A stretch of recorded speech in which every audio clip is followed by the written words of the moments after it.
So I am thrilled to be here with you all today and to talk about BioRoot Flow.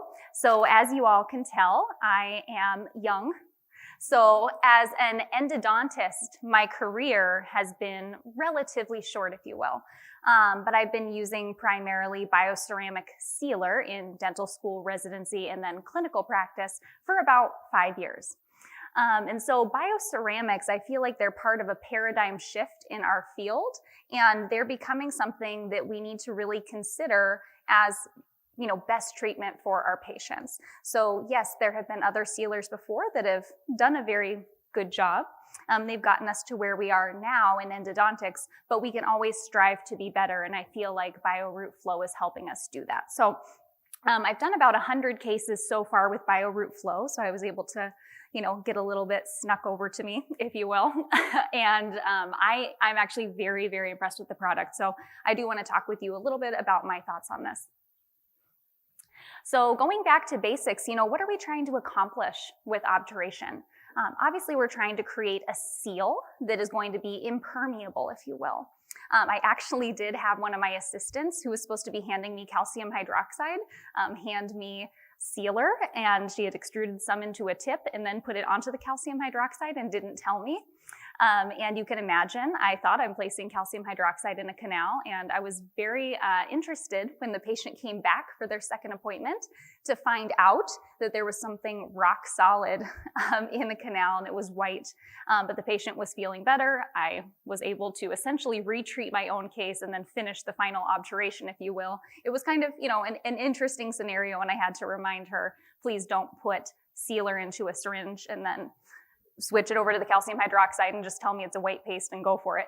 It all worked out, if you will. But I do know that these materials, bioceramics, they set well. And now I know this from having to retreat this without gutta percha. So I know that they set well, and they are antimicrobial. And that's what we're looking for. We're trying to prevent contamination for our patients. And the best way to do that is to create a tight seal. And I can say with a lot of certainty that this product does that. So we know when we're looking for a sealer, there's a lot that we're looking for, right? We're looking for something that's going to be retreatable, but we also want it to be strong. We want it to be antimicrobial whenever possible. We want it to be affordable. We want it to not stain teeth. We don't want it to dissolve in tissue fluids, and we like it to be pure and not have contaminants in it. And we look at different sealers like zinc oxide eugenol sealers, that's like Kerr pulp canal sealer or Roth sealer, which are very commonplace. Many people were taught this in dental school, and even now. Calcium hydroxide-based sealers, resin-based sealers. All of those sealers, resin-based, some of the most common being ribbon sealer or AH Plus or AH Jet right now. A lot of dentists are using these products. Those sealers do have some difficulty meeting our criteria in endodontics. But when we look at mineral-based sealers or bioceramic sealers, which are what I feel are the future of endodontics, they're doing much better at meeting our needs in our field. So many of us learned cold lateral compaction as the way to obturate. And the idea was that you want to maximize the amount of gutta percha in the canals because the sealer could not be relied upon. So sealer shrinks. Sealer ends up washing out. The sealer is not antimicrobial. The idea was we needed to entomb, and the best way to entomb bacteria with older sealers was to maximize the amount of gutta percha in the canals. So cold lateral compaction became quite popular. We know that it creates a decent seal. It is very cost effective. It's moderately easy. It's not too quick, but that's what many of us have used for a long time. And then warm vertical compaction became sort of a gold standard in the field. And that is not very cost effective, and it's not particularly easy or quick, but it created a good seal. Single cone technique was kind of a pipe dream, like if I could just stick some sealer in there, shove a gutta percha in, wouldn't that be great? That would just make everybody happy. But the problem is sealers shrink. There are voids everywhere, and this is not really creating the seal that we need. So all of this has created a lot of challenges in endodontics. So now with essentially hydraulic sealers. Hydraulic meaning that it's going to be setting in the presence of moisture, and you're going to use gutta percha to hydraulically condense your sealer out into those dentinal tubules and into those lateral canals. Hydraulic force and then hydraulic setting. Hydraulic sealers using bioceramic materials such as BioRoot Flow are what I feel are the future. So they're part of that paradigm shift, if you will. The idea is that the sealer is the star of the show, not the gutta percha. The gutta percha is there to make it retreatable. It creates like a core, if you will, a pathway to retreat if you ever needed to go back in. And it also allows for condensing down in the full length of the canal to allow the gutta percha to push sealer into the intricacies of the root canal system, into isthmuses, into lateral canals, etc. So it's essentially quite similar to single cone technique, except for we're thinking critically and we're using sealer that will accomplish more than what previous sealers would use. So it almost seems too good to be true, if you will. And as an endodontist, I'm happy it is true because, obturation can sometimes be unpredictable.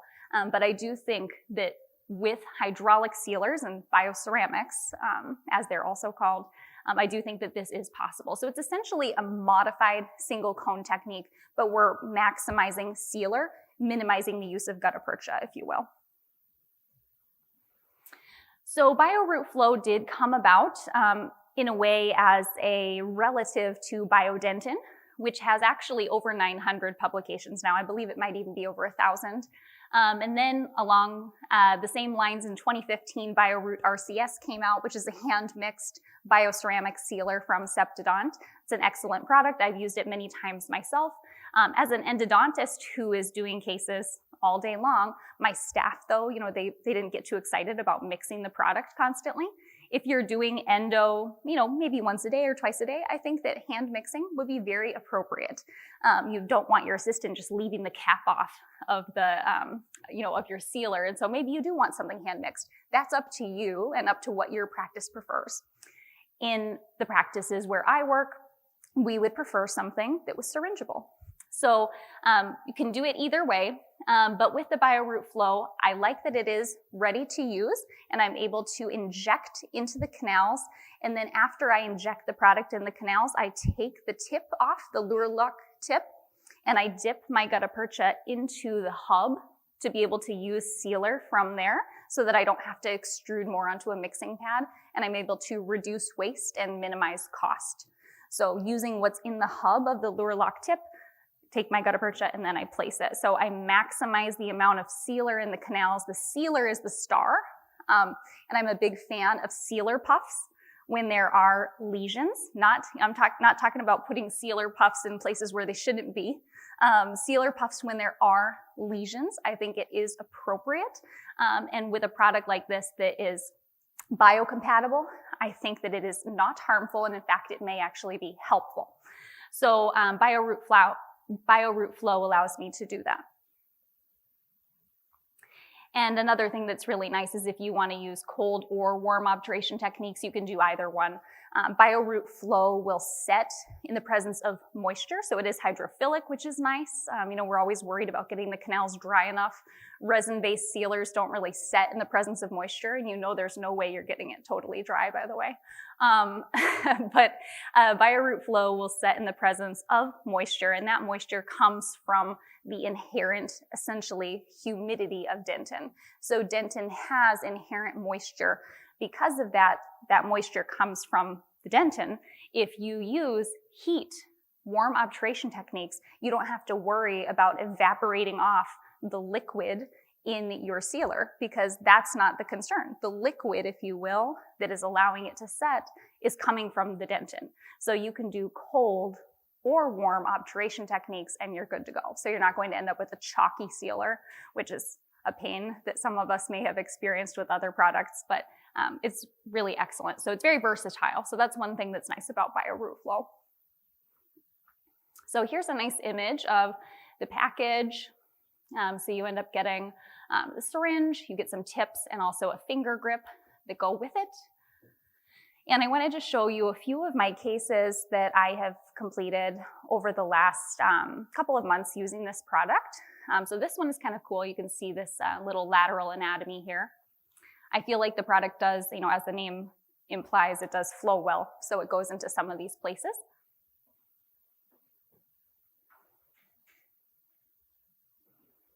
You can see my small sealer puffs into potential space, necrotic canals, and apical lesions.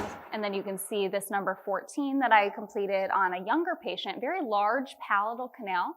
I did end up doing cold lateral here. This is quite large, but you can see this almost forked tongue at the apex of the palatal root. And the BioRoot Flow did, in fact, flow down into there. And I like the fact that it's dimensionally stable, so it's not going to be shrinking and it's not going to wash out either. So active biosilicate technology was something that Paul was mentioning. And essentially, the active biosilicate technology is made up of 5 parts. There's a high pH, there's high purity to the product, it's bioactive, it's hydrophilic, and then it is dimensionally stable. So the nice thing about the high pH is that it reduces the risk of secondary decay and it reduces the risk of clinical failure. So when I have cases like this is a case I did a few weeks ago. You can see, on the PA, looks like, okay, there's a lesion. Great, simple root canal, right? But then on the pre-op cone beam, because I do take a cone beam on every case, by the way, there is a lateral lesion. This is the palatal aspect of the tooth. So there is a canal going right there. And when I finished, I got this little puff and I took a lower resolution post-op cone beam to try to minimize radiation to the patient, but confirm my obturation, which then helped me determine when I was going to recall the patient and let me know the likelihood of whether she may or may not need an apico later. Essentially, my BioRoot Flow did go where I wanted it to, and I know the fact that it's sealing this, it's going to stay sealed, and it's going to kill bacteria as well because of that high pH. So in terms of having high purity, this is really important. A lot of manufacturers are not manufacturing in-house, or some of them are basing their product off of Portland cement, and they are not having complete control over the quality of the product. So high purity with the ABS technology means, there are enhanced biological properties, and also it does not stain teeth, which is something that we care a lot about. So here's a case that I had completed, and remember how I mentioned not having sealer puffs in places that they don't belong? I'm gonna show you my dirty laundry here. This is healthy bone, healthy PDL, and I did get a lovely little puff here. I was scouting this little apical area because I thought there was something extra going on down here. So I was scouting a lot. And as I scouted, I achieved patency in this lateral canal. And then I got a little ahead of myself and I gave myself a puff here. But I'm not concerned about this because I know the product is highly pure. I know it's biocompatible. This does not concern me at all with this product. If it was something else that was more cytotoxic, I might be more concerned. But with this mineral-based pure product, I'm not so concerned. In terms of bioactivity, it can strengthen dentin through biomineralization and support hard tissue healing, which is something we really want when we're eliminating apical periodontitis. Here's kind of a cool case where there was a little bit of a lateral lesion associated with this necrotic tooth. And you can see I got a little puff out there as well. And I like to know that this is bioactive and it's going to help induce bone healing in that area. And then the fourth part of the active biosilicate technology is the fact that it is hydrophilic, which, like I mentioned, it's hard to get canals completely dry. And you want to still have a tight seal. The fact that moisture is required for setting, in a way, it doesn't make you feel quite as bad when you recognize that there are so many intricacies to the root canal system that you'll never get it fully dry. So here is a really good example. This patient was in their 80s and they'd had this lesion for quite a while. And when I completed this root canal, it was kind of weeping. You use paper points and they just keep coming out just a little bit wet, just a little bit wet, just a little bit wet. You do your absolute best, but at least I know that this is most likely going to set, and I think that I'm going to see success with this case. Some of the other benefits, including the dimensional stability, are that it's going to create a really strong interface between dentin and the gutted percha. That integrity is fantastic, and it's going to reduce the risk of clinical failure. Here's another cute little forked tongue of a palatal root, but I like knowing that this is going to stay. So this is going to stay sealed. It's not just the moment that I completed my case. When I used zinc oxide eugenol sealers, they would always just wash out. And this wouldn't be here in 6 months. But with this, I have confidence that it will be. So like I mentioned, BioRoot Flow, I feel like some of the characteristics that they built on with the legacy of Biodentin and BioRoot RCS, some of the characteristics I really like are that it has good handling and delivery. I like the way that it flows. It's slightly more viscous than some of the competitor products. And at first, I was a little skeptical of that, as you're skeptical about anything in life that changes. But I actually prefer that. I feel like it supports gutta percha as I'm placing it, and I find that my gutta percha is less likely to crinkle on the way down, which is definitely a concern that many of us have. And it's easier to clean out of the pulp chamber than some of the competitor products that I've used. And it also works with all obturation techniques. So if I get a wild hair and I decide to switch between cold or warm, I don't have to worry about that. I'm not going to end up getting a chalky sealer. Here's some pictures of the product. And like I mentioned, I do think that this is a product that many people can use. I do think bioceramics are the future, and I'm very pleased with BioRoot Flow, and I'm looking forward to doing a hands-on demonstration with everyone. Thank you so much.